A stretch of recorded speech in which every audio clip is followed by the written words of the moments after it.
Howdy, happy truck campers. Todd here. I'm back with some updates on my rig here.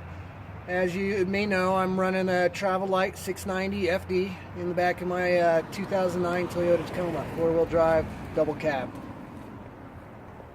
My last video, I showed you I had some brackets made up to attach the awning to my truck camper. So we got the nice 8-foot ARB awning there. You can see that I have the camper. It's jacked up all the way. I've left it like this pretty much all winter. You know, here in Colorado we don't get real big gusts of wind. I've had wind out here and it's been fine. If I get too worried about it, then I will lower the camper down. But I don't know how many other truck campers out there get the Jones, has the bug, kind of like cabin fever, where you want to get out and go camping. So I like coming out in my truck camper and hanging out in the middle of wintertime. Why not? You know, it's all set up. I got power hooked up to it. As you can see, it's the day after Valentine's Day, February 15, 2009, and we had some rain over the last couple days, which we were supposed to get 2 feet of snow, and instead it's melted all the snow. So I got my steps all hooked up. I put a little bit of insulation on my windows just to see. A lot of people talked about that. I got a little electronic heater in there, ceramic heater. So over here, what we did was I added the bike rack. It's kind of cool, you know. I like to mountain bike and whatnot, so now I can go ahead and, well, got the pin there. Now sit down my beer, hold the pin, fold it out, and then bam, I can use this for two bikes, or I can put my reclining chairs on there. Pretty cool. And then they'll slide out of the way, and I can still gain access up on top to where I got my rod vault.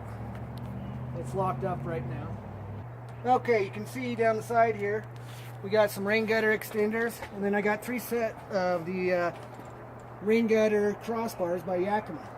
Now that's kind of expensive, so I went to a couple use it again stores, and I picked up the towers. And I get pro deal from Yakima, so I get the crossbars at a good cost. Jump off down here. So I added the ladder, I got the bike racks, I got the rod vault, and then I put a Renogy 100-watt solar panel up on top too. Now with the crossbars, I didn't have to make any roof penetrations. And if you come over here, you'll see that I added a new inverter.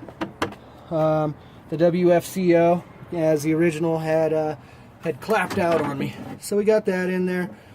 And then up here we got the monitor for the solar panel. Now, you say, well, how did I get my wiring side? Oops. My wiring, I just ran down the side over here, down the gutter, threw a couple clips on, and I went through my battery vent. So it hooks up right there. It's not the prettiest installation, but it works. So now, what we have over here, I also like to, you know, have my camper shell on in wintertime, throw my tools in the back, and then I also have a sleeping platform that maybe you've seen from previous videos and whatnot. But to get the camper shell off with the, you know, 100-pound rack, shovel, axe, jack up there by myself is impossible. And to, you know, get 3 or 4 buddies over here to help me lift it, good luck with that. So what I did was, over this winter, I had already sunk in some sauna tubes for my posts, and I just did some cross bracings up above. Now what we've got here is a pulley system. What I did was I built the canopy here, cross bracing, and this is the Recor ceiling storage system, and I just kind of made it up myself here, because you can never get those people over. So we kind of loosen it up with your drill.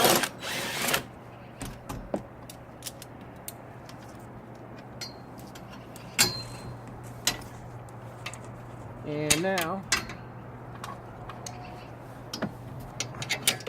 we hook those carabiners up there, do the front, and stay there.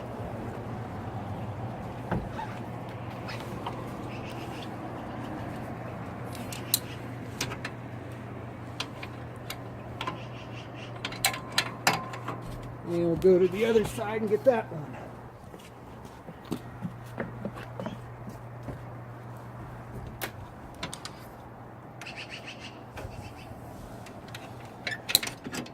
Alright, so now we got our 4 corners hooked up.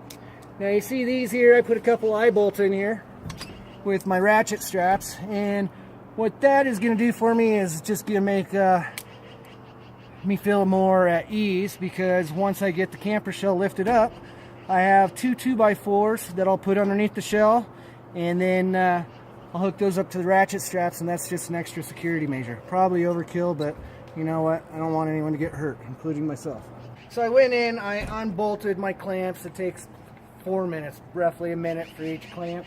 You saw me hook up the carabiners to my rack. Now the other reason I have the cross braces here to go underneath the shell is because, one, the rack will take all sorts of weight, but I talked to Yakima about it and they weren't real certain about the uplifting of the rack. There goes my second beer. My cameraman is laughing at me. Dumb. He knocked over my first beer, went and got me one, and now I knocked over my second beer. Maybe I shouldn't be drinking while I'm doing a video. Anyways, it's a Ranger Imperial IPA, Voodoo Ranger, great beer, New Belgium, brewed here in Colorado. So set it down. So Yakima wasn't sure about the up force on that, so that's why I put braces underneath there. We got the record lift. We put the drill on low.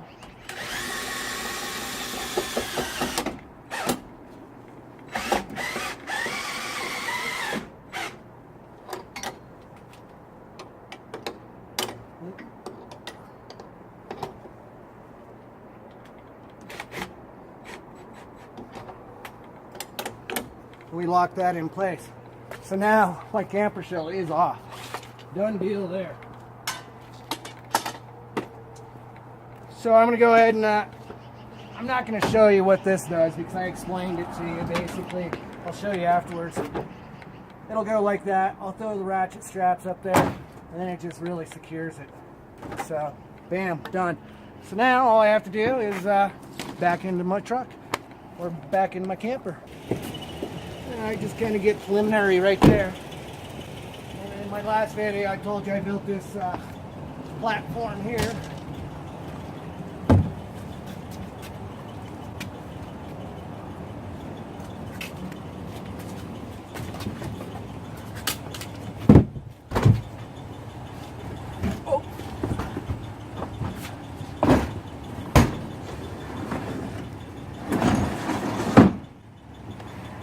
That way it gives me, about 2 inches of clearance. It gives me a total of about 3-inch clearance above my cab, which they recommend. So now I'm going to go ahead and line up. As you can see, it's a pretty tight lineup, and back in. Alright, so we took a little break there. If you pan over here, you can see the camper shell. It's, let's walk on over there. It's secure. It's nice and solid. This is where I keep my TC. I got a couple blocks to have some stands on there. Very seldomly do I put anything underneath the camper. Last winter I had it parked up over here and I did have that crate and I set it on there, but I also didn't pull it out and utilize the camper last winter. This winter I've been out several times, especially now that I can get the camper shell off in less than 10 minutes. I go around, pull in, back in, throw my shelf in there, and line it up and put the TC on the truck. That's another 10 minutes at the most to put it down on the truck, and then we'll walk back over. If you pan over there, you can see the truck and the truck camper. It's nice and tight. I'm shopping for a used Tundra. Maybe go with the a little bit of a bigger truck for the camper, just for then I could actually have it on there full time. But as you can see, I haven't shown you this in the past. I do have a front receiver hitch down here underneath my license plate. We can throw a cargo basket on there with the generator, wood, cooler, or I can put the motorcycle up front here, which is kind of nice because it kind of balances it out. So yeah, I do have the swivel mounts here. I don't need them. Came on there and I just saw how much these were. I was like, wow, I'm glad they were already installed. So now this. I just found this out this winter, and I had been using my turnbuckles like this. Come to find out, that's not so good because the moisture can get in there. And this is coming from the inventor of the turnbuckle. I watched a little video on that. Most of you may have known this. But now if any moisture gets in through the threads, it drains out the bottom. So you'll get more lifespan out of your turnbuckle. Also saw the maintenance, soap and water, and you probably shouldn't store them outside. Well, you know, there you go. So back to that, I'll use the turnbuckles. I go down to my my rock sliders here, the mounts, as you can see. We've gone over that. But as a safety precaution, again, overkill. And I want to relieve a little bit of stress on my eye bolts because, you know, those are only as strong as the wood that they're on. So I've been throwing ratchet straps. Same anchor spot down here, but I'm actually anchoring on top of my legs, my jacks.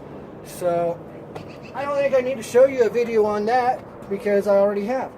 So, you know, a couple new upgrades, and you know, here we are. We're loading up, and Hunter and I are going to go do some snowboarding, I think, up at Snowmass this weekend. Anyways, thanks for watching. Todd out.